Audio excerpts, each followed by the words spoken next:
Now it is certainly a real pleasure to introduce Professor Weichert. We can all look forward to his talk with keen interest, for the questions that he raises are very much with us today. Questions of moral relativism, for example, and the use, or perhaps rather misuse, of science for ideological purposes. Richard Weichert is professor of history at California State University at Stanislaus, and he has a distinguished record in both teaching and research on important matters of science, religion, and culture. To select just a few of his courses that we might like to take or audit: Hitler and the Nazi era, evolution, religion, and society, science and society since Copernicus, and 20th century crisis, the latter course spanning both world wars from 1914 to 1945.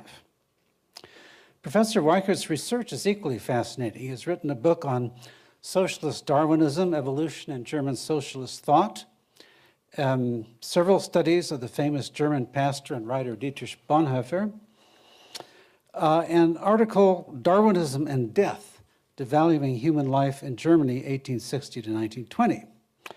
This last article was not only published in the prestigious Journal of the History of Ideas, but also won the award for the best article of the year in that journal, an achievement that I admire, and to be truthful, rather envy. Weichert's latest book, soon to appear, in fact, it is now just tonight in my hands here, soon to appear this year with Palgrave Macmillan, I believe it will be available in another month, in May, is called From Darwin to Hitler, Evolutionary Ethics, Eugenics, and Racism in Germany. It explains the revolutionary impact that Darwinism had on modern thought, and it investigates the strange and curious combination of moral relativism with elitism and racism, which at its worst, of course, was expressed in Adolf Hitler's desire to enslave or extirpate what he considered inferior races. Tonight, Professor Weichert will explain From Darwin to Hitler.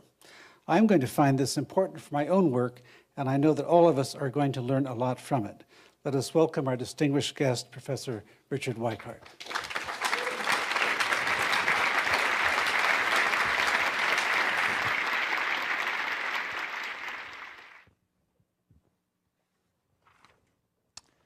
Thank you very much for that introduction.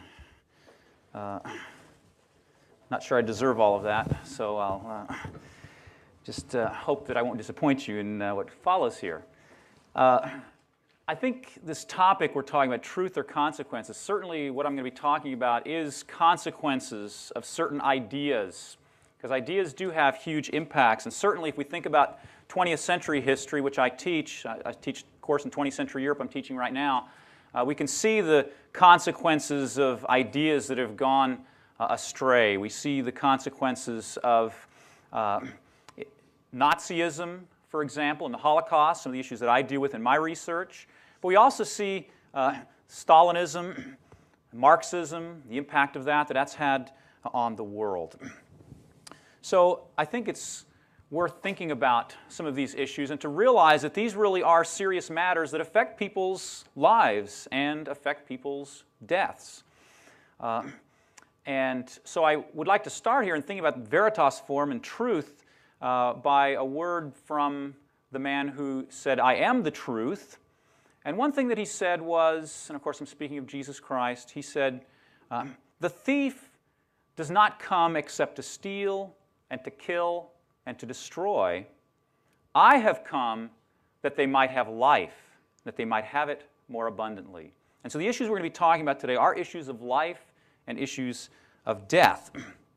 And I have entitled my talk From Darwin to Hitler, which is the title of my book, but I've also given it an alternate title, which is Does Darwinism Devalue Human Life? And this is going to be one of the key issues I'm going to talk about. And I admit that the title of my presentation, which is also the title of my book, is controversial, and I hope it will stir up some healthy controversy. However, I also need to clear up some possible misunderstandings from the very start. First, nowhere do I argue that Darwinism leads inevitably to Hitler, that there's a logical necessity there, or to the Holocaust. To state the obvious, neither Darwin nor most Darwinists are Nazis. Okay, so we need to clear that away from the very start. In fact, in my book, I don't even really discuss, I don't even really make a philosophical argument. I make a historical argument about looking at how Darwinists themselves applied the ideas of Darwinism. So this isn't my philosophical spin on what Darwinism should imply or might imply or even must imply. Rather, I'm saying this is how Darwinists looked at Darwinism and its implications for human life and human death. I actually state in the very introduction that the readers themselves need to try to think about what the logic is of these Darwinian thinkers. Now, I happen to think there is a certain kind of logic to it, but whether one agrees or disagrees with that viewpoint, and whether one agrees or disagrees with these Darwinists who I'm going to talk about who did devalue human life, the historical impact of their ideas on Western culture has been immense. And that's what I want to focus on today. Actually, though, I'm also in this presentation going to go a little bit beyond the material in my book by going on and talking about some of the contemporary Darwinist thinkers who are likewise making some of the same kinds of moves that the people I investigated did. Most of my work was in the late 19th, early 20th century Germany. But there are also contemporary American and British and German thinkers today that are saying similar kinds of things. And so I'm going to try to make explicit how these things do relate to contemporary debates on bioethics. A second point that I want to make before I get going is that when I began my research, I didn't begin trying to link Darwin with Hitler. I did my dissertation on the impact of Darwinism on German socialists in the late 19th and early 20th centuries. And as I was doing that, I became interested in evolutionary ethics because I noticed that a lot of these German thinkers were writing about ethics and trying to set up and trying to promote some kind of evolutionary ethic. When I first started this research, I wasn't even thinking about Hitler. In fact, and I was a little wary of that because there's a book by a scholar named Daniel Gassman who's not taken very seriously by most historians, who does try to draw a very direct line from Ernst Haeckel, who was the leading German Darwinist, to Hitler. And he does it in ways that don't really make a lot of sense, and I agree with a lot of the criticisms that have been leveled at him. So I was a little wary of making that kind of connection. Nonetheless, I obviously did make the connection, ultimately, and I believe it was a case of being driven there by the empirical data that turned up time and again and brought me to the point where I made the connections, but I think in a much more subtle and more truthful way, perhaps, than Daniel Gassman had. There were two reasons that I made this sort of unexpected turn in my research. First of all, as I began studying evolutionary ethics in late 19th century Germany, I started finding out that German eugenicists were in the forefront of talking about evolutionary ethics. And I hadn't realized that until getting underway with my research somewhat. And so I better say just a little bit about eugenics because that's one of the themes in my book. And it has a big bearing then on what I'm going to have to say here. Francis Galton, here's a biography of him, is considered the founding father of eugenics. Eugenics was a movement that was very prominent in the late 19th and early 20th centuries to try to improve human heredity. Galton got that idea, by the way, in part from reading Darwin's Origin of Species, by his own admission. Darwin was his cousin, and he imbibed Darwinian ideas. And in fact, all of the German eugenicists likewise argued very strongly that their ideology was based upon Darwinism. In fact, there was a fear among many of these eugenicists in the late 19th and early 20th centuries that because modern culture, especially modern medicine, was undermining natural selection by allowing the, quote, unfit to survive and reproduce, that this was producing something of a problem. And so the way to get around the problem of the deterioration or degeneration, as the term was used quite often in the late 19th, early 20th century, the way to get around that problem of degeneration was to use artificial selection. And so this is then what eugenics was all about, trying to use some way of artificially selecting humans to produce, to get away from degeneration, and hopefully also to then improve the human species and to direct human evolution. So this is one reason then, the issue of eugenics, that began driving me in the direction of my research. The second issue was in 1995 I offered a seminar called Darwinism, Religion, and Society, and in that seminar we discussed a book by James Rachels, and that book was called Created from Animals: The Moral Implications of Evolution. As we began discussing this book in the seminar, two very bright students in that seminar said that they believed that Darwinism proved moral relativism. Well, that caught my attention, and so I decided to give them a sort of concrete example to see how far they were willing to drive that. And I said, so, okay, what about Hitler? What about Hitler? Was he evil? Was he, what would you say about him? And without batting an eye, they said, correct. He was neither good nor evil. They wanted to drive the moral relativism as far as it would go. I was rather horrified by that, of course. So that got me thinking in certain ways about Darwinism and moral relativism. Then the second thing about Rachel's book is that Rachel's whole argument is that Darwinism undermines the Judeo-Christian concept of the sanctity of human life. And so that got me thinking about some of these German Darwinists that I'd read about, who had, some of them had similar kinds of ideas. And for example, one of them that I already knew about at this point was Ernst Haeckel, who was the leading Darwinist in Germany in the late 19th century and on into the early 20th century.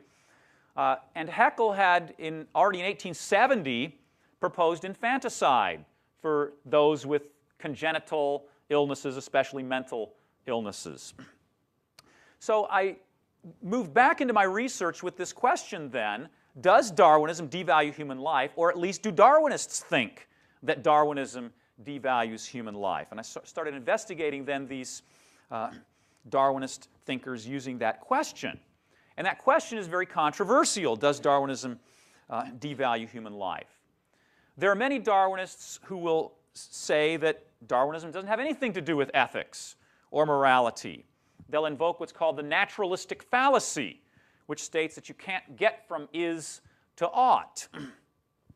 And they will call Hitler's invocation of Darwinism, they'll sometimes call it vulgar Darwinism or distorted Darwinism. I've heard those various terms. However, whatever the philosophical argument one wants to make about that, the plain fact of the matter is historically that many leading Darwinists did, and still do today, believe that Darwinism does have strong ethical implications. Darwin himself did, by the way. And there were actually many of them who expressed positions very close to Rachel's own position. And so my research then sort of underlines this train of thought and the implications, or rather the consequences that it had. Now, I want to talk then about what some of these implications are. And when I say this, the implications of Darwinism for devaluing human life, this is not just my own philosophical spin. I'm giving you what Darwinists themselves are saying about Darwinism. Now again, not all Darwinists are going to agree with this, I acknowledge that, but nonetheless there are many Darwinists who do buy into these particular ideas that I'm going to put forward to you tonight. First of all, human inequality. Evolution requires variation. There has to be biological variation for evolution to occur. And many scientists argued, especially in the late 19th century, that that meant that humans are unequal biologically, and they very often spelled that out into all sorts of anti-egalitarian kind of thinking. Ernst Haeckel, for example, wrote several essays that were strongly anti-socialist, claiming that the socialists were unscientific because they believed in equality of humanity. And he said, no, science proves the inequality of humanity. And he wasn't the only one. There were a number of Darwinists who wrote very strongly against the socialist movement because of this issue of human equality. If you look at the eugenics literature is replete with examples of people talking about human inequality. The word inferiority occurs again and again and again and again in eugenics literature. They're concerned about the inferior, and you'll see this in some of the slides I'm going to show you in a little bit here too.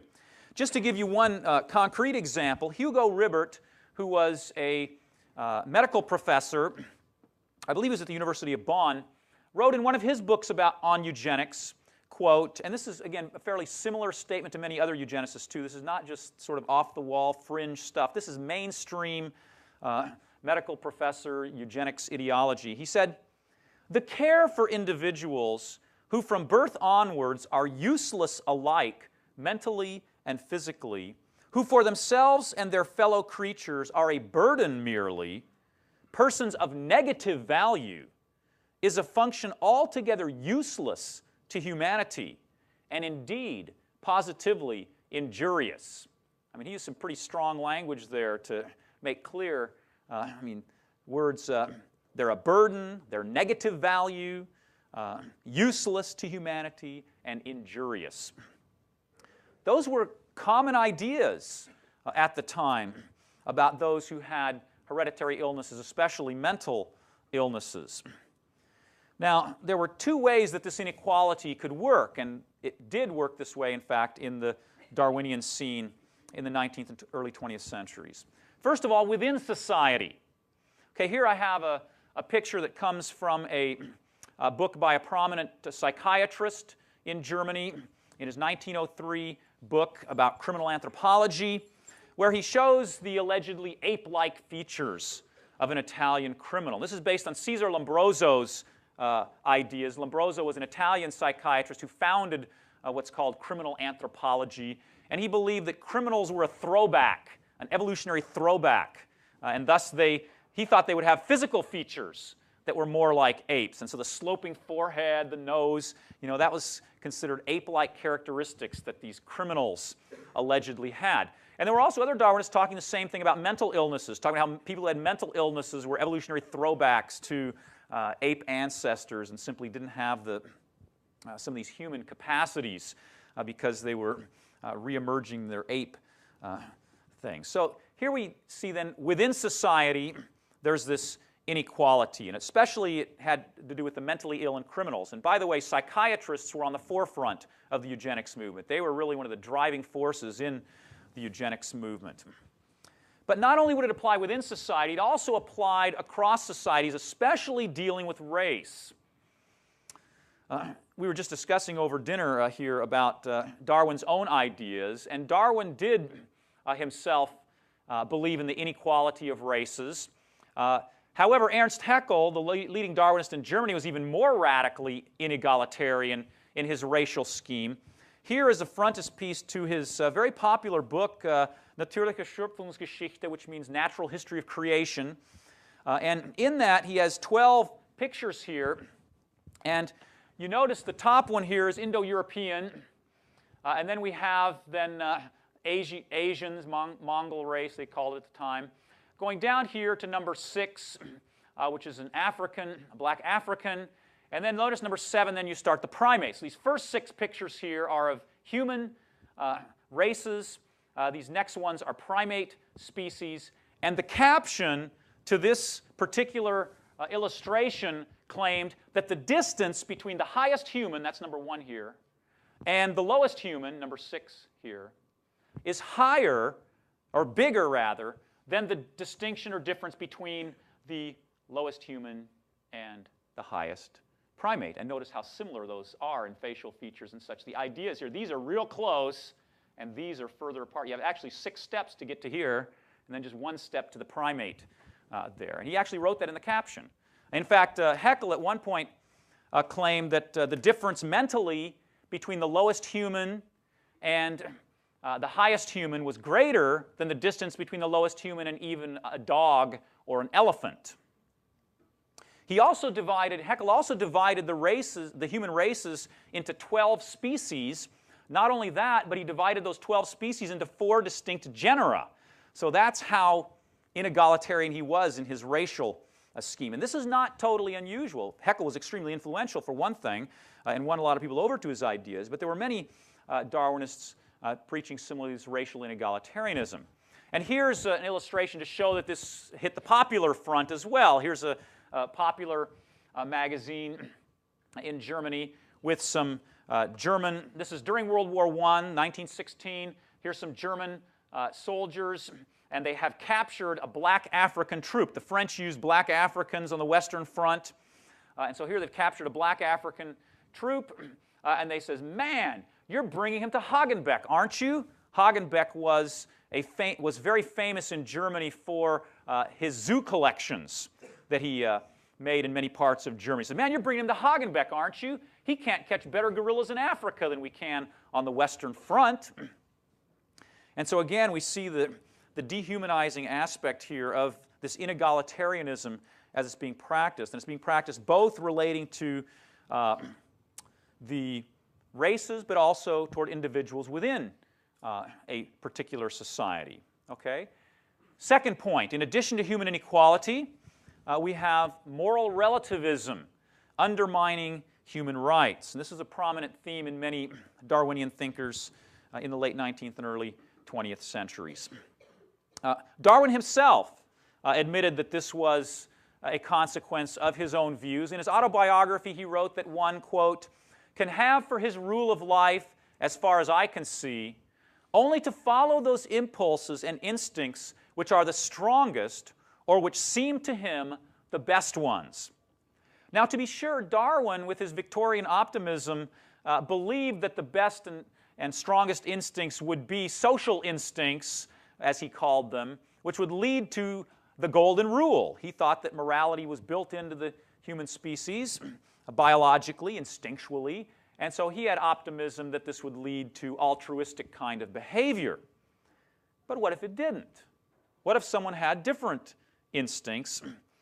He basically didn't have any leverage morally to tell them that, that was good or that was bad. It's just follow the instincts which are strongest and seem the best ones. This was not an uncommon idea once again. A famous philosopher at the University of Vienna named Friedrich Jodl, who edited the International Journal of Ethics, a very prominent journal in his field. He's an internationally renowned ethicist. Likewise argued in an essay that because of Darwinism, morality was relative and changed over time, and therefore argued we needed to reform morality and argued we needed social reform as a result of that. There were quite a number of thinkers, in fact, who argued against universal human rights based on Darwinian ideology. Okay, that's my second point. My third point is the animal ancestry of humans was another key issue that was going to have big ethical implications relating to human life. Darwin argued that the difference between humans and their primate ancestors was a matter of degree, not of kind. It was, to use his words, he said it's a quantitative difference, not a qualitative difference. So this blurs the distinction then between humans and animals. And so you have here a picture that's in one of Ernst Haeckel's books. Again, Haeckel plays a pretty prominent role in my study since he was the leading Darwinist in Germany and wrote a lot of best-selling works. In his 1911 edition of the same work that I pulled that frontispiece out of earlier, he has a piece here that shows an alleged missing link, of humans. So you see the sort of facial features there looking sort of half primate, half human there. This kind of thinking, by the way, has led today to ideas of charges by animal rights activists of speciesism and such, because there's no clear line between species for Darwin, and that includes humans and their closest animal ancestors. Associated with some of these ideas, an idea that might not strike you at first until you think about it more, would be the denial of body-soul dualism. Darwin himself was trying to bridge the gap between animals and humanity. And in doing that, Darwin wanted to explain all human faculties as the product of purely natural processes. And the things that had been traditionally explained in his day as being part of the human soul or the human spirit, such as morality, which again it plays a big role in my work, but also religion and other kinds of functions, aesthetics. These things, Darwin wanted to explain them all as product of natural processes. And many other Darwinists agreed. In fact, one of the most striking cases I found of this was Auguste Forel, who was a world-renowned psychiatrist at the University of Zurich in Switzerland, who, as a young man, read Darwin's Origin of Species and immediately became convinced. In fact, he describes this in his autobiography in the terms of almost religious conversion experience, that suddenly the lights went on and he understood that there was no such thing as a human soul, and because of Darwin's theory. And he went out after that and studied ants and ant social behavior and such, and then eventually became a psychiatrist, a leading psychiatrist in the world, and became one of the leading figures in the eugenics movement, winning over some of the main German eugenicists.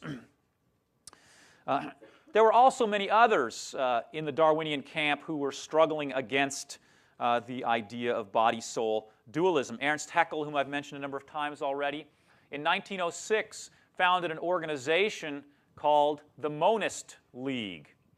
And he called his philosophy monism. And what that was meant to do was be a direct contradiction to dualism. And he fought against any kinds of dualism, Judeo-Christian most prominently, since that was the most prominent worldview around in his day, but also against Kantian dualism, any kind of dualism he was opposed to. And he believed that his Darwinian outlook had destroyed the notion that there could be any kind of human soul separate from the body. Okay, fifth point. The human struggle for existence. This was another key aspect of Darwinian thinking that was going to have big implications for the value of human life. Darwin had explained that as organisms multiply, they multiply far faster than they can survive.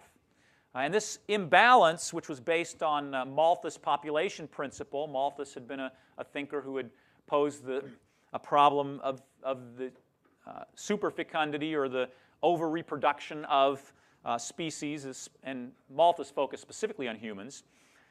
Darwin got his idea about struggle for existence and natural selection while reading Malthus, and then had to explain this situation where you have all these organisms being produced but not reaching reproductive age, which means there's mass death taking place throughout the biological world. And Malthus, of course, was specifically talking about human society, so certainly this is applying to humans as well.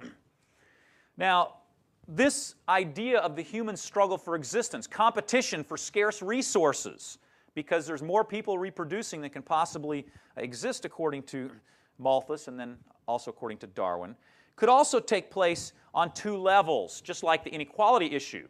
It can take place, the struggle for existence can take place within a society.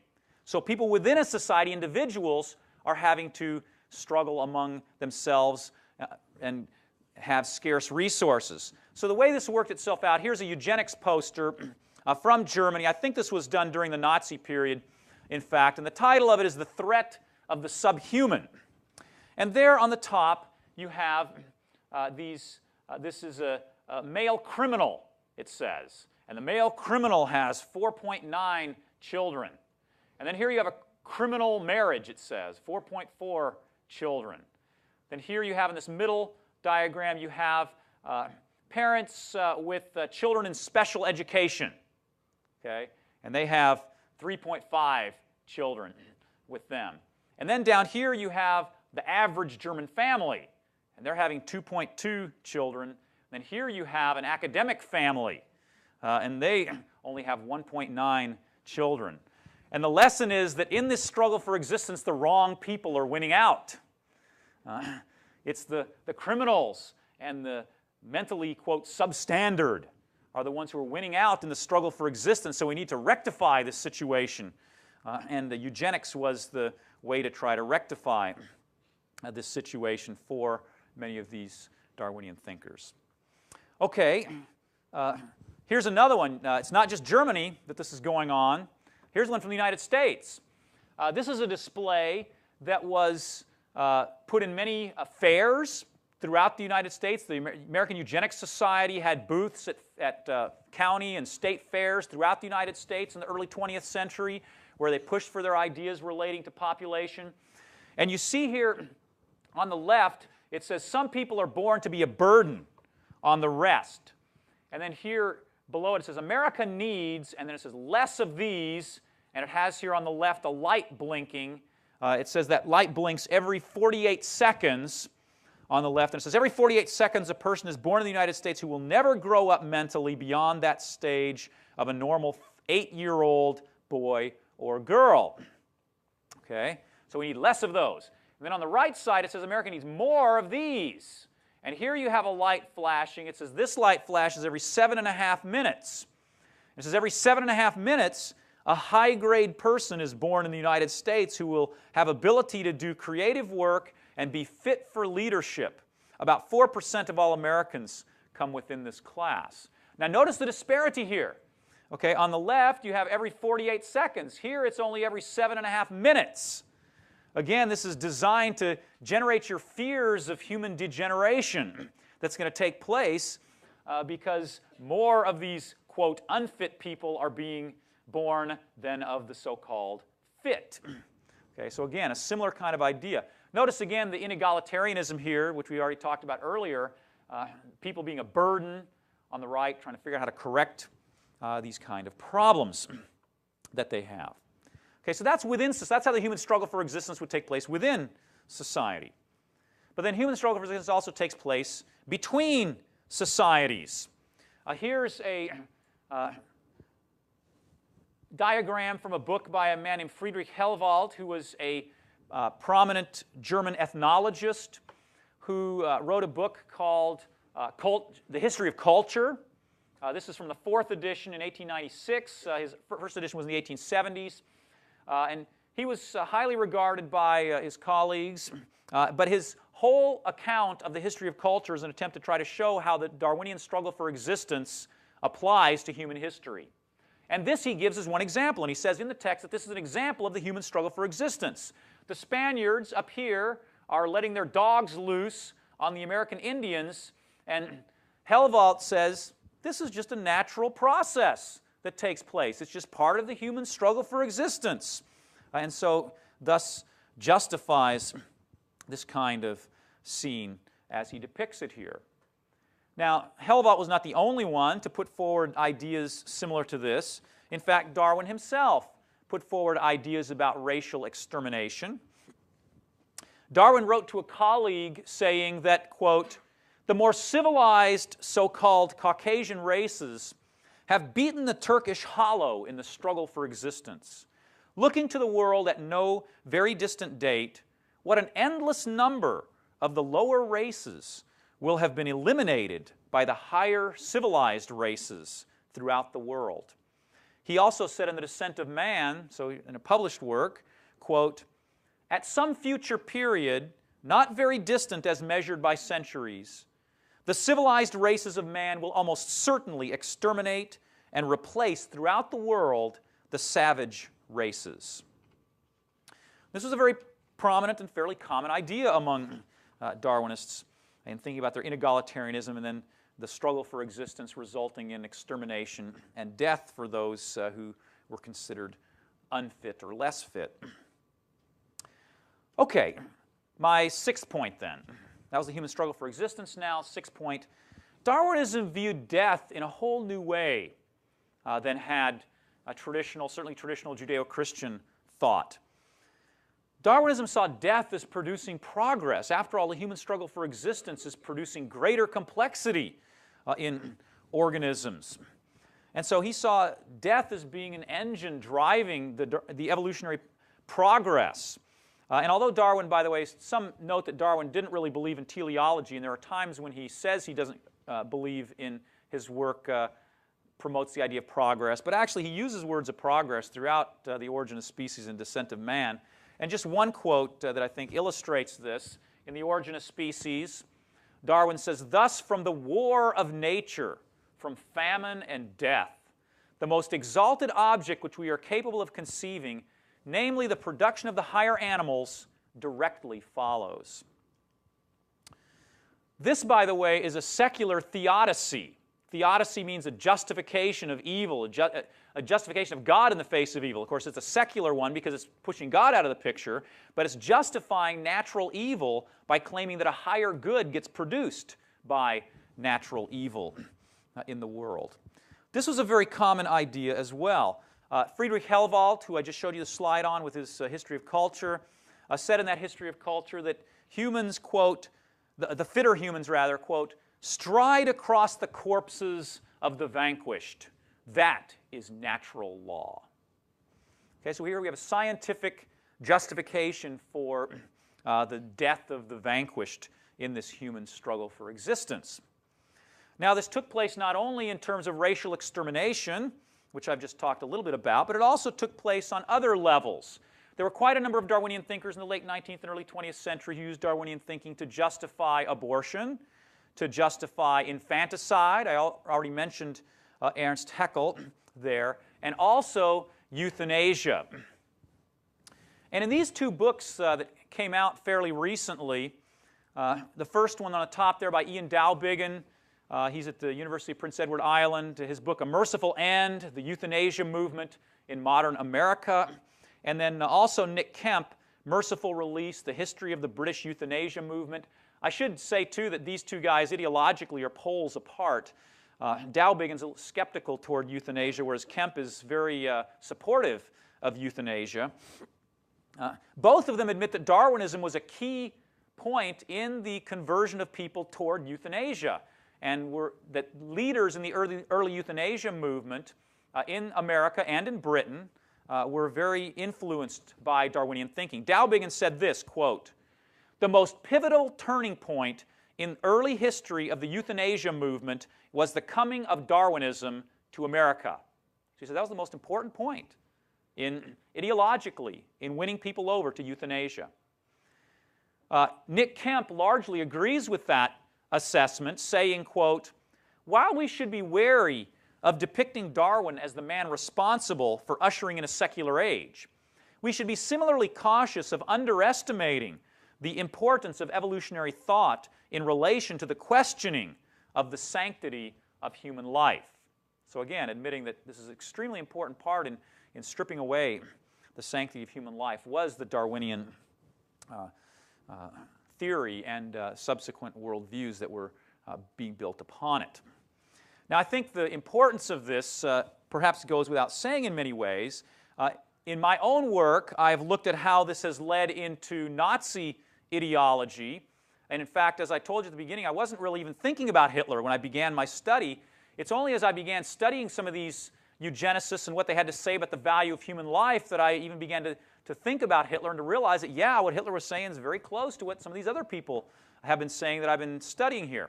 So here, just to give you one quote, is, "There is a place in humanity for murder, that is to say, by killing the unfit." Sounds a lot like Nazi ideology. Next one. "Chloroform unfit children. Show them the same mercy that is shown beasts that are no longer fit to live." That sounds a lot like Nazi ideology, but these guys weren't Nazis that wrote this. The top quotation is from Havelock Ellis, who was a prominent physician and sex reformer, a progressive in early 20th century Britain, and wrote quite widely on sex reform at the time. And eugenics, by the way, was an ideology that was not the province of the right wing, as sometimes it's been caricatured. Eugenics ideology was very, and scholars acknowledge this pretty much across the board, was very popular with the left as well, and progressives. In fact, the very earliest eugenicists were themselves progressives. Some of them called themselves socialists even, or at least were sympathetic with socialism. But not with the, I should say, not with Marxism, because they weren't egalitarian. This second one here about chloroform, the unfit children, this comes from Clarence Darrow, the American who was the defense attorney at the famous Scopes trial relating to Darwinism. He was defending Darwinism at the Scopes trial there. And he was also then a prominent supporter of infanticide and euthanasia based on his Darwinian thinking. And again, notice the word unfit is in both of those quotations as well, showing the connections there with the Darwinian kind of thinking. Now, I think what this has to do with Hitler is probably fairly obvious. I don't need to spend a lot of time on it. If you want to read more about it, the last chapter of my book talks about Hitler and his ideas. In fact, the last chapter is called Hitler's Ethic, which is not an oxymoron, by the way. A lot of people think that that's sort of contradictory, Hitler's ethic. In fact, I actually gave a talk one time at a university where I laid out the table of contents for my book. And the last chapter on Hitler's ethic, one of the persons in the audience in question and answer time quipped and said, well, I guess that last chapter is going to be kind of thin, huh? And I said, oh, on the contrary, I think Hitler did have some very coherent, albeit pernicious, moral views. And in fact, very interestingly, the very day that I sent my manuscript off to my publisher, the very final manuscript last July, I received an email from someone telling me about a work by Claudia Kuntz at Duke University with Harvard University Press that just came out called The Nazi Conscience. And her work, in fact, corroborates a lot of what I say about Hitler and his particular views, at least that he has a coherent ethic. She doesn't argue for the Darwinian angle, however. She doesn't really talk about the antecedents at all. So my work actually fits together kind of nicely with hers, in fact. But I think what it has to do with Nazis is pretty obvious. But here's a Nazi poster to sort of make a little more explicit here what we're talking about. This Nazi poster sounds a lot like the one I showed you earlier with the American Eugenics Society at the fairs and such. 60,000 marks is what this mentally ill person costs the national community in a lifetime. Comrades, this is your money too. And once the Nazis came to power in July 1933, just 6 months after they came to power, they passed a law of compulsory sterilization for those who were considered mentally or physically handicapped, especially those who were institutionalized. And they carried this program on extremely vigorously, sterilizing several hundred thousand. In fact, they sterilized half the population. 0.5% of the population of Germany was compulsorily sterilized in their sterilization program. Then when World War II broke out, they began a so-called euthanasia program. Now, but this was not voluntary euthanasia. This was the murder of the mentally and physically handicapped who were institutionalized, which began in October 1939 and was carried out in 6 killing centers located throughout Germany, in which they killed about 70,000 mentally and physically, mostly mentally, but also some physically handicapped people. And this is considered by many scholars the first step of the Holocaust. In fact, there's a book called The Origins of the Nazi Holocaust by Henry Friedlander, in which he argues that the euthanasia campaign was the opening salvo in the Nazi Holocaust. There was a close connection between these eugenics ideas and his racial ideas. The inequality was simply on a different level there. But you might ask then, okay, you know, these ideas were around in the late 19th, early 20th century.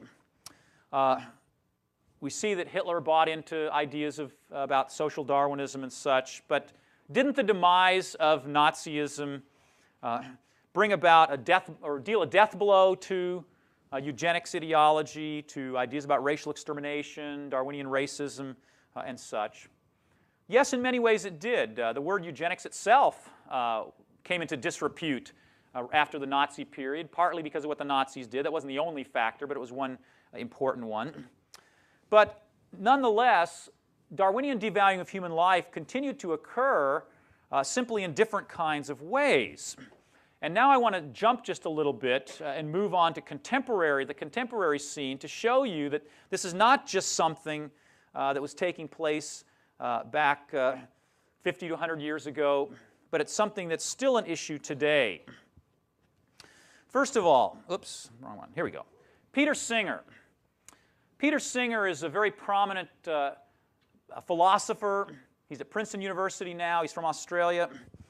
And interestingly, his parents fled the Nazi Holocaust.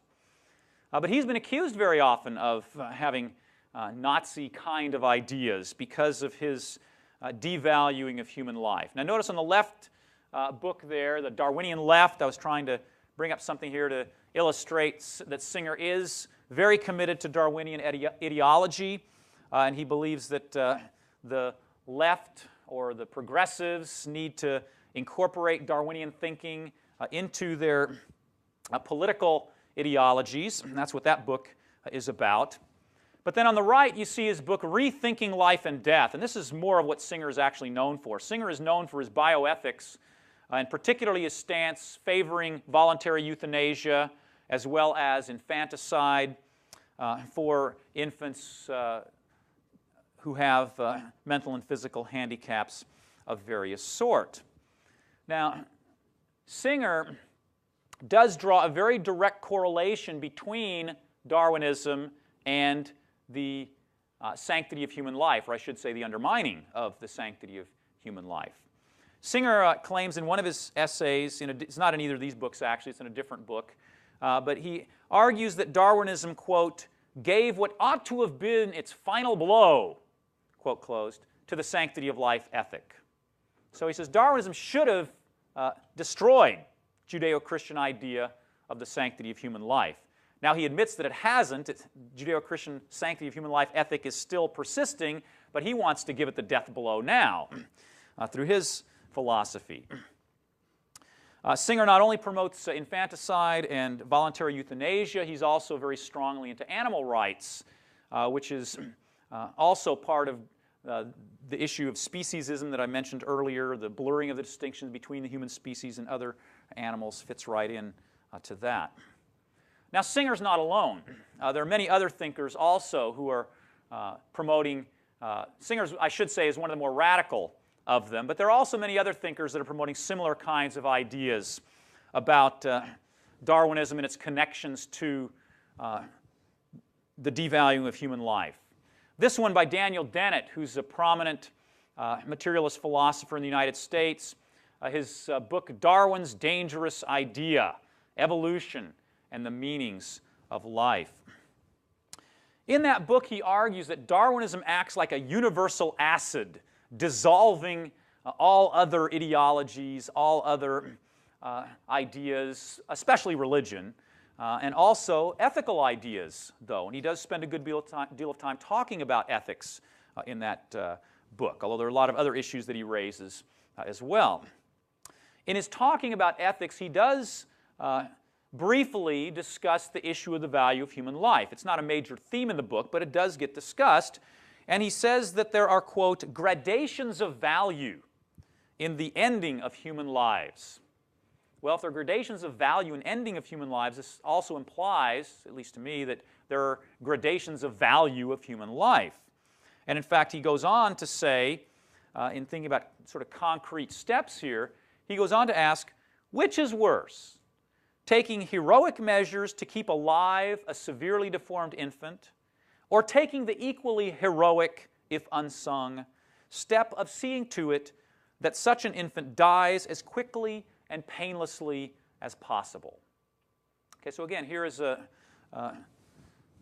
not very veiled promotion of infanticide for children that have some kind of deformity of sorts. So again, we have a similar kind of idea percolating here in Daniel Dennett's book. And so apparently Darwin's dangerous idea is especially dangerous to the mentally and physically handicapped.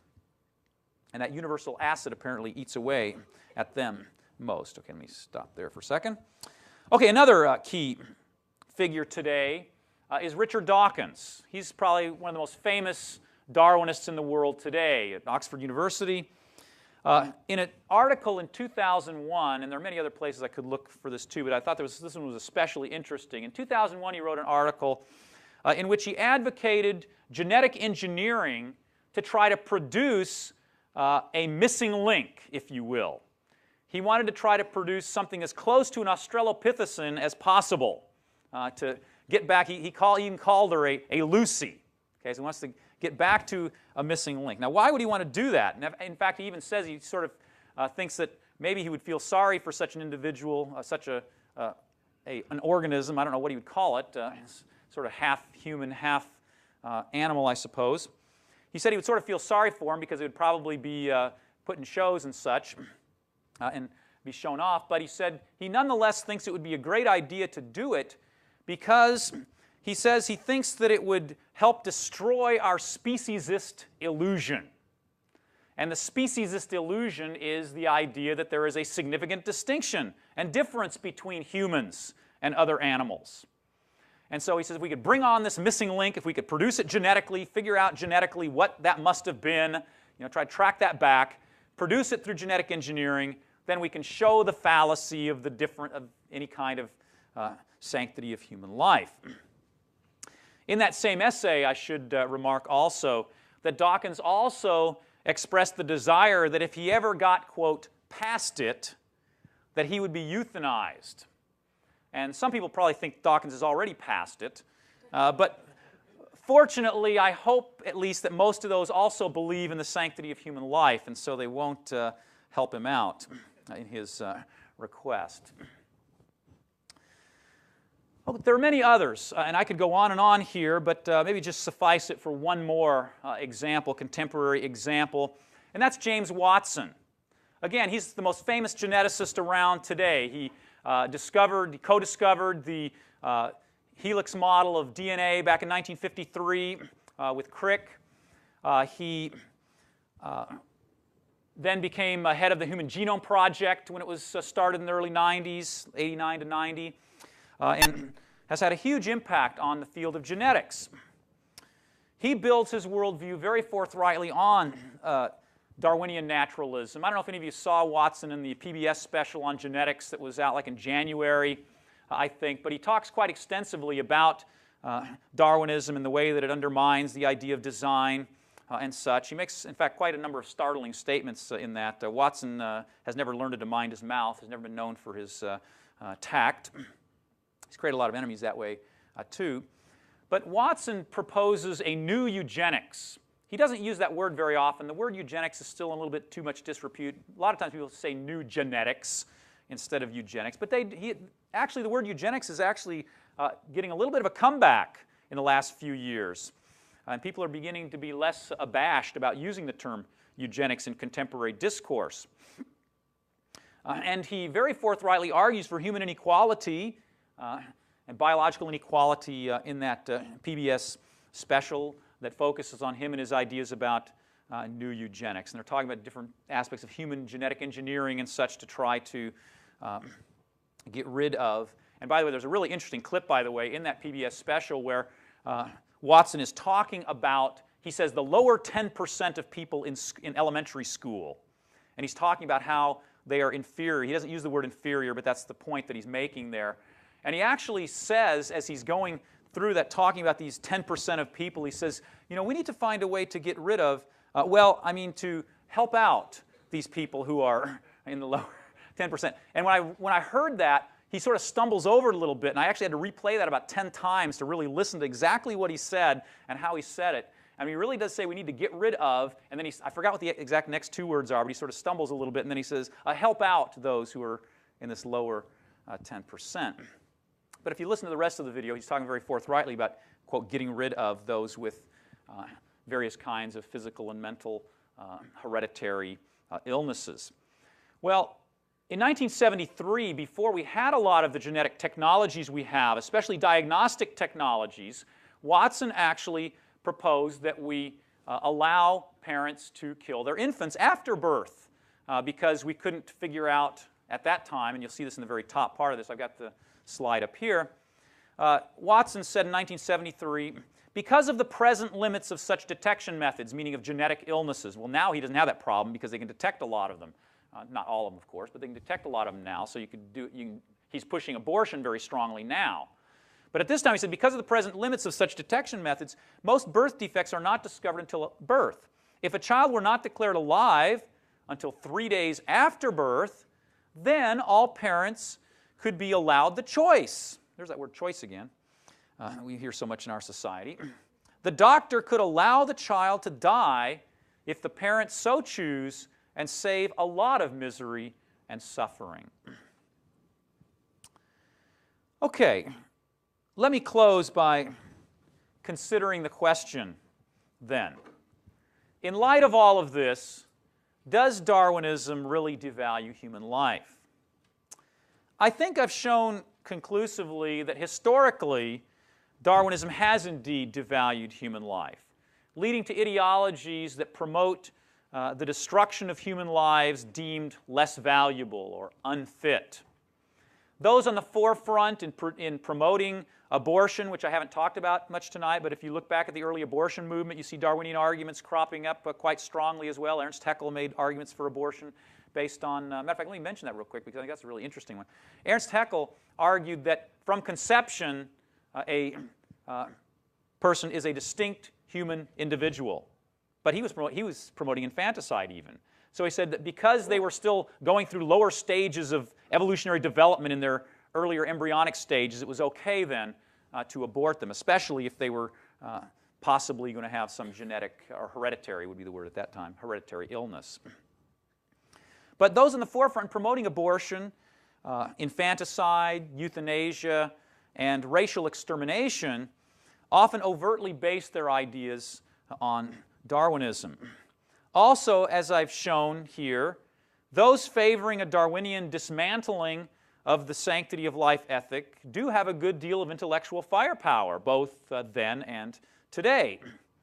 And the idea is becoming rather widespread in our society, as well as other parts of Western culture. There are, of course, various religious and philosophical moves that someone could make to evade these conclusions, and some Darwinists have in the past, and some still do today, vigorously oppose these kinds of developments of devaluing human life. And for this we can be thankful. They construe them often as faulty extrapolations by overzealous Darwinian materialists, perhaps. However, it still does seem to me that there is some kind of inherent logic in the move that these Darwinists are making in undermining the sanctity of life ethic. And if you think about those 6 points that I raised, I think there is a certain kind of logic to that, whether one agrees with that move or not, that does make this a very alluring view. And so I really doubt that this kind of view of Darwinian devaluing, of devaluing human life is going to disappear as long as Darwinism is ascendant. Because Darwinism has such profound implications for our views of humans and what it means to be human, and human nature, life, and death, it seems to me implausible to maintain that Darwinism can be fully disentangled from ethics or religion. In fact, Stephen Jay Gould, who passed away recently but was one of the most prominent Darwinian biologists or paleontologists in the world, argued that Darwinism and science on the one hand and religion and ethics on the other hand are completely separate, totally divorced, having nothing to do with each other. He called this his view of the non-overlapping magisteria, so they don't overlap at all in any way. But even he failed to keep them apart when push came to shove and when he began writing. In his book, just to give one example, he has a book out called Wonderful Life, The Burgess Shale and the Nature of History. And in that work, Gould argues for the contingency of history. That is, chance events drive history. It's not programmed in. As a matter of fact, he specifically says that if you replayed the tape of life, humans probably wouldn't exist. The closing words of his book, however, show that he wasn't really able to keep things separate the way that he thought he could. Let me read to you just the very closing words to Wonderful Life. And so, if you wish to ask the question of the ages, why do humans exist? A major part of the answer, touching those aspects of the issue that science can treat at all, must be because Pikaia, which is a Burgess Shale chordate that he talks about in the book, because Pikaia survived the Burgess decimation. This response does not cite a single law of nature. It embodies no statement about predictable evolutionary pathways, no calculation of probabilities based on general rules of anatomy or ecology. He goes on, the survival of Pikaia was a contingency of just history. I do not think that any higher answer can be given, and I cannot imagine that any resolution could be more fascinating. We are the offspring of history and must establish our own paths in this most diverse and interesting of conceivable universes, one indifferent to our suffering, and therefore offering us maximal freedom to thrive or to fail in our chosen way. Now that is just dripping with religious and ethical content. And he's claiming that he's drawing it from science, from the contingency of history. In fact, the very title of his book that tells us the Burgess Shale and the nature of history should give us a clue that he is making a philosophical argument here that goes way beyond what science, at least his version of science, just tell me the facts, should be able to give us, especially given his own view that science and ethics don't overlap at all. Whatever one's stance on Darwinism, then, I think it's certainly safe to say that Darwinism has had a tremendous influence on ethical and moral ideas in the modern world. Specifically, it has contributed to the erosion of the sanctity of life ethic, and I'd close by saying that Darwinism really is a matter of life and death. Thank you.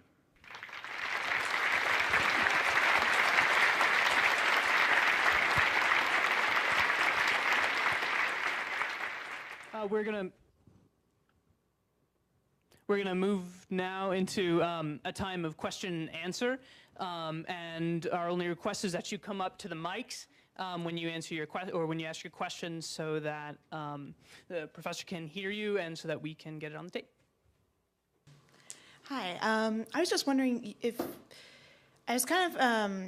wondering what you thought the sanctity of life was prior to Darwinism, and if you're saying that that these things originated, that these new ideas and sanctity of life originated from Darwin, then how is it different to prior to Darwinism? Because I'm an anthropology major, and in my studies here at UCSB, I've kind of been told that this was that Darwin came out of a progression of thought, starting with anything as early as Greek philosophy.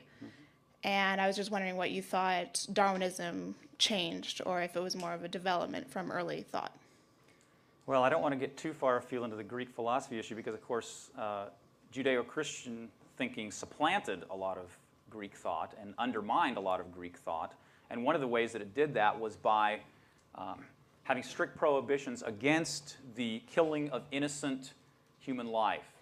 Now, of course, this was not always honored as anything. You know, we can go back historically and find examples of infanticide, find examples of unjust war, even though they had just war theory to try to justify, to try to figure out when it would be innocent human life.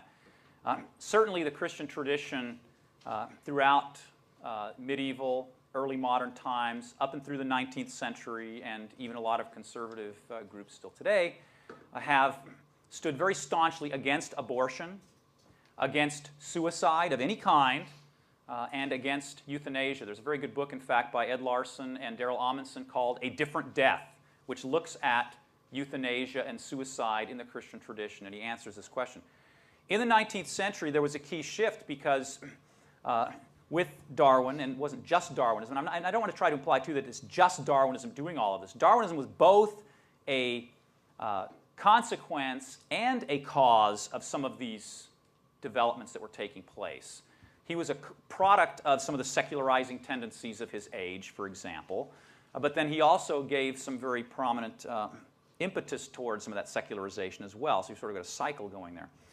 But in the mid to late 19th century was the first time publicly that anyone in Western culture, with the possible exception of Thomas More, he's debatable. Some people debate whether his particular passage was meant in earnest or how exactly he meant his passage in Utopia. But with the possible exception of Thomas More, in the mid-19th century was the first time that people actually proposed killing mentally handicapped infants, for example. Abortion, strictly prescribed. And you look at the legal codes of Europe, too.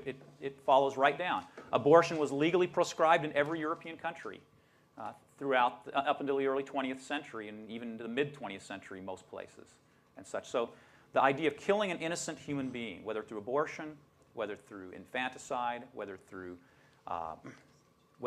euthanasia or suicide, strictly prescribed. And of course, it wasn't always obeyed, but it was part of the moral code. Okay. Does that help? Well, I also was wondering if you were familiar with the name Carrie Buck. Yes, certainly. Do you know of any other examples of eugenics that are more modern than the early Victorian era, like more in the 1970s? Well, Carrie Buck was in the 1920s. Was it? Okay. Yeah, Carrie Buck was the person who was involved in the famous, the Supreme Court case, in fact, that was about compulsory sterilization in 1927, Buck versus Bell. And Carrie Buck was compulsorily sterilized because she had a child out of wedlock. It was claimed that child was unfit and that she was herself mentally unstable and such. In fact, the compulsory sterilization was going on in Scandinavia up until the 1970s. There were some states in the United States that it was still going on in the 50s and 60s, but it was pretty much dying down after the 30s and especially the 40s. China is the one country today that still has, or recently implemented, in fact, a eugenics law. 1995, China passed a eugenics law which fits tightly with their population policy because they have a one-child policy, and so they want to make sure it's quality. Thank you. Thank you. Other questions? Yes.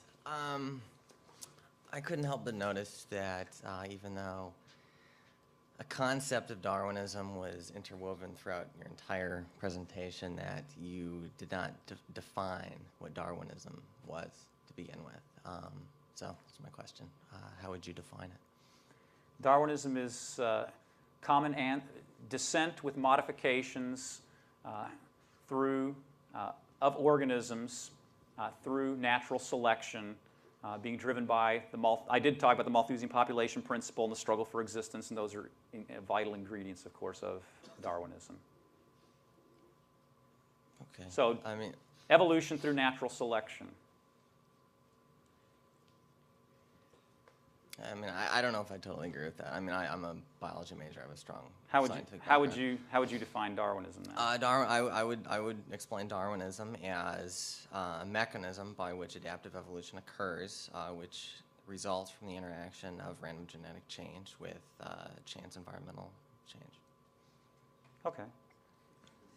Part of the problem with your definition, though, which is correct. Your definition is correct, but part of the problem with your definition, the reason I wouldn't use that in my talk here, is because I'm a historian and no one knew some of those things that you're saying until the 1930s and 40s. Some of the things you said would only have been part of the neo-Darwinian, would only be part of the neo-Darwinian synthesis. I mean, okay. Darwin himself didn't even The vast understand majority of my genetics. research was pre-1920. Okay, so they weren't operating with that definition. So for me to define Darwinism that way, I wouldn't even be talking about the people I'm talking about, because they didn't know that definition.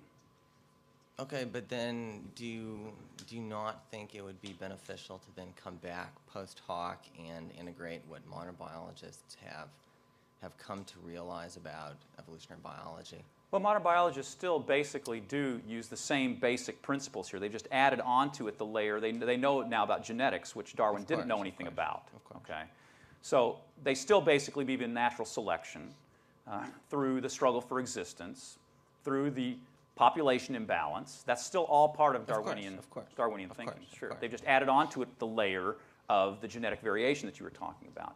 Okay. Here through random, and Darwin did use random. By the way, Darwin idea is based upon largely random change, although Darwin hedged on that. He did say Lamarckism could have some impact, use, disuse. He talked about other things that could have happened. Strayed away from so, that. but he did basically say it was mostly chance. He didn't have any explanation for variation. And I guess the same answer would apply toward a biological definition of fitness.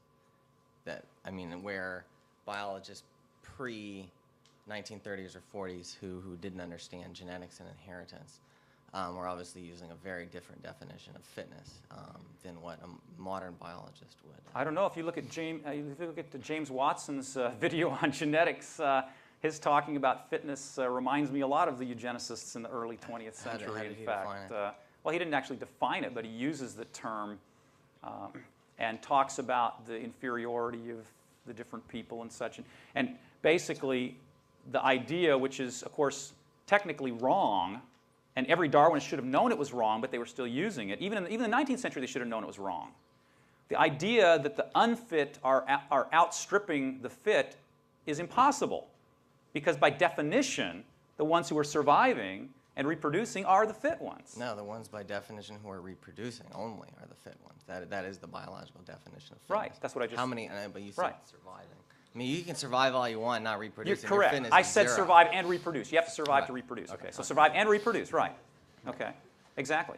So they are, by definition, the most fit. So when you have this eugenics poster where they show the, the criminal out reproducing the academic, what that means is that the criminal is more fit. Right, but then I disagree with the use of the term fitness for when they integrate, they say the criminal's offspring, and they say, oh, by default of those offspring being offspring of a criminal, they are by default less fit. Well, their fitness is zero because they've hadn't having any kids. I agree. Okay. Right. Okay. Great. Yeah, I agree with you. I think they're using it wrong. Yeah. Okay. Great. Okay. Yeah. I'm done. Thanks. Good questions. Okay. Yeah. Yeah, actually, that's a good intro to the question I was going to ask, and it kind of asks the first half of it. But I was wondering about the fundamental contradiction of eugenicists and Darwinism.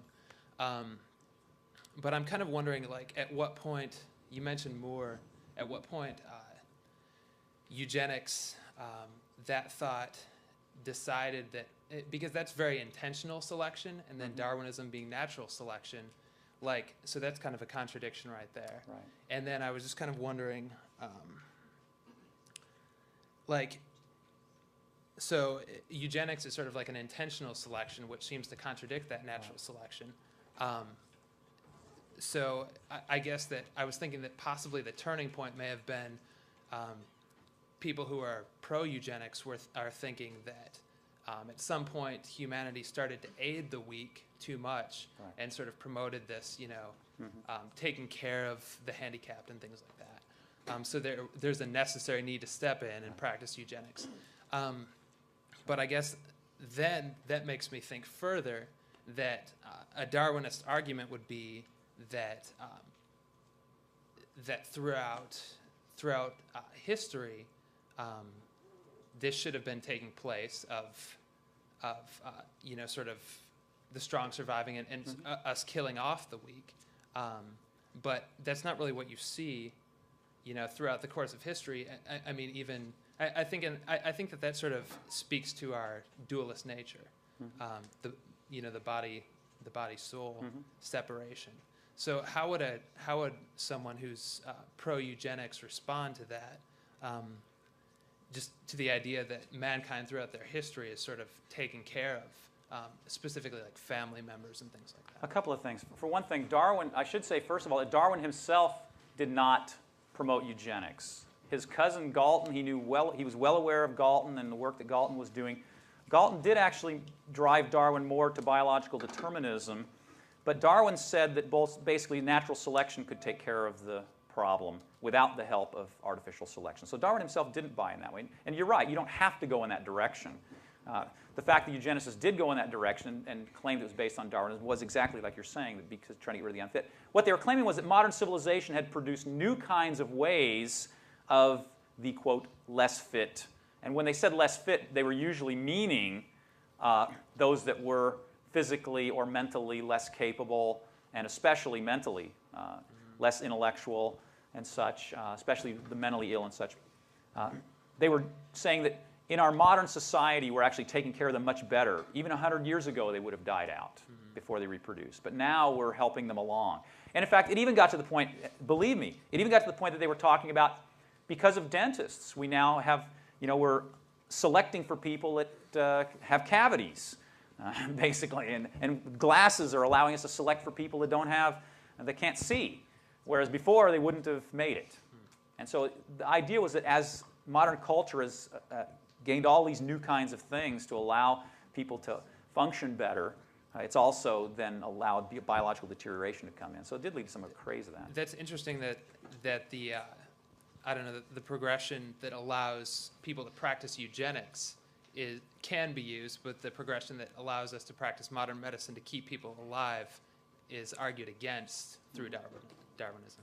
Do you see what I'm saying? Oh, yeah, sure. Yeah. In fact, what underpinned a lot of that, too, if we think about sort of what was behind all of that, is many of these eugenicists were arguing quite forthrightly against humanitarian ethics. I mean, it's a very forthright argument. It's not something that I'm reading into it.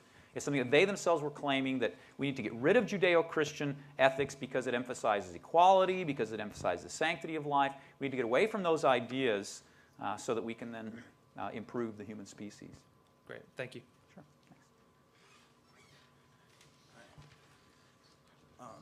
It seems that I greatly appreciate that you were approaching the Darwinist arguments through their own mindset. And it seems that through all the implications that Darwinism does devalue human life. However, I'm curious as to the Darwinian response to that, because it seems to me that the response would be something like, so what, unfortunately. And I'm just wondering how people's reactions to your work, and especially in modern day society. Well, the Darwinian reaction, that's going to vary depending on what their own particular ethical or religious standpoint is. People like Peter Singer would probably be very glad for my work, unfortunately, because he'll say, yeah, look, lots of people have had this idea. They must be right. You must show that I'm right. I'm on the right track. So I think some Darwinists who devalue human life would probably agree fairly wholeheartedly with the kind of thing I'm saying. Where I'm probably going to receive the most flack is probably going to be from those who want to synthesize Darwinism with some kind of ethical or religious viewpoint. So I'm probably going to get the biggest flack from people who would be maybe theistic evolutionists or something like that, who aren't going to want to see those things brought together. Okay. Thank you very much. Okay. Other questions? Because of the time and it's getting late, this is going to be the last question. So. Thanks. So you've mostly been discussing history, so I have a question that's more of your opinion. I agree with most of what you say, that people probably shouldn't take their morals from evolution. So what are you implying? Take that a step further. What should we do about that? Well, certainly I don't get my morals from science or from the natural world, but I get my morals from the creator of the natural world, who's, I think, the only one who can provide a moral foundation and framework for us to live in. So I would say look to Jesus Christ. Okay. Well, in my opinion, I think it's equally bad to take your morals from a myth, such as any god. And also, people could give a number of talks, such as Muhammad to the suicide bombers, and Jesus Christ to the Crusades, to any number of killers. That's true. And, in thinking about my particular topic and theme, a lot of antagonists to Christianity, of course, do speak quite often about the Crusades, the Inquisition and such, when you're thinking about Christianity. And, of course, that is a blot on Christianity. But I would say go back to the original person. Go back to Jesus himself and see what he said. He didn't preach that. Okay, well, thanks. Okay, thank you. Okay, thank you all for having me here. Appreciate it. Oh, you want one more? Okay, Just question. real quick question. I've read that there was a great deal of sort of a relationship between American eugenicists and the Nazi eugenicists, and I was wondering if you got into that in your book. I don't really talk about it a lot. If you're talking about Edwin Black's book, is that what you're referring to? I haven't read that yet, but I've read some reviews, and I read a few articles that talked about the relationship. Yeah, Daniel Kevlis in the New York Review of Books, in fact, gave him a pretty negative review for the very same reason I think that I would have some qualms with it. I think Black's book probably does have some good points to it, but I think he overplays the way that those connections work themselves out. And my book does have a bearing on that question, but I don't approach it directly. For one thing, I hadn't read Black's book his book wasn't even out when mine was going to press. But basically what Black argues that the American eugenics movement basically produced the Nazi eugenics movement. Well, my book's going to blow that out of the water because I show that these German eugenicists were already saying these same things before the Americans were, a lot of times. So although I don't talk about Black's work, by implication, my work shows that the German eugenicists had a lot of the same ideas before the not totally before the Americans, but simultaneously at the same time. I mean, it was not a one-way street from America to Germany. In fact, it may have, in the early phase, I would even guess it may have been going more the other direction, maybe more from Germany to America in the 1890s and first decade. The Americans got the laws first, and that's what Black jumps on. But the ideas were floating around in Germany long before those laws were passed too. Primarily because of Haeckel and others like him. Yeah, Haeckel was promoting eugenics, very early on. He became part of the eugenics movement. Germany was the first country to have a journal devoted exclusively to eugenics. It was the first country to have an organization devoted exclusively to eugenics. The United States beat them in having a law first, a compulsory sterilization law, which was 1907 in Indiana. But in many other respects, Germany was ahead of them in thinking. There were professors of eugenics in Germany in the 1920s. So, I mean, they had a pretty vigorous... There was a lot of interplay between the two movements. And certainly by the 1920s, there was American money that was flowing, and that's one thing he really does draw a lot on. I think that's a good point. There's a lot of American money. The Rockefeller Foundation and other foundations in the U.S. were funding a lot of the eugenics things that